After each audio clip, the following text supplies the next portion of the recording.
Good morning sir. আচ্ছা ঠিক আছে, সকলে বসো, তোমরা তাড়াতাড়ি বসে পড়ো এবং পড়া বের করো। স্যার আমার একটা কথা আছে। কি কথা? তাড়াতাড়ি বলে ফেলো। স্যার আমার আব্বার ট্রান্সফার হয়ে গেছে। কি তোমার আব্বার ট্রান্সফার হয়ে গেছে? হ্যাঁ স্যার, আমাকে চলে যেতে হবে।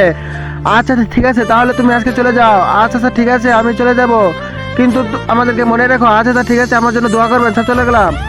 এখন তুমি যদি তোমার বাবাকে ভালোবাসো তাহলে ভিডিওতে লাইক দিয়ে চ্যানেলটি সাবস্ক্রাইব করে দিও, আর যদি লাইক সাবস্ক্রাইব না করো তাহলে বুঝে নেবো তুমি তোমার বাবাকে ভালোবাসো না। কি হলো স্যার? যে আমার মনে হয় জিকো একটি মিথ্যা কথা বলছে। কি মিথ্যা কথা বলছে? স্যার ওর বাবা তো চাকরি করে না, ওরা ব্যবসা করে। কি ও জিকো এরকম মিথ্যা কথা বললো? হ্যাঁ স্যার, চলেন আমি খুঁজ নিয়ে দেখি। এই নাও বাবা, তোমার জন্য পানি নিয়ে আসছি। আচ্ছা ঠিক আছে, তুই আজকে স্কুলে যাস নাই? না বাবা, আমি আর স্কুলে যাবো না। কেন, কি হয়েছে? তুই স্কুলে যাবি না কেন?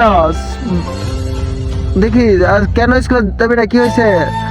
তোকে তো আমি টাকা পয়সা সবই দিব, তুই আমার জন্য চিন্তা করিস না।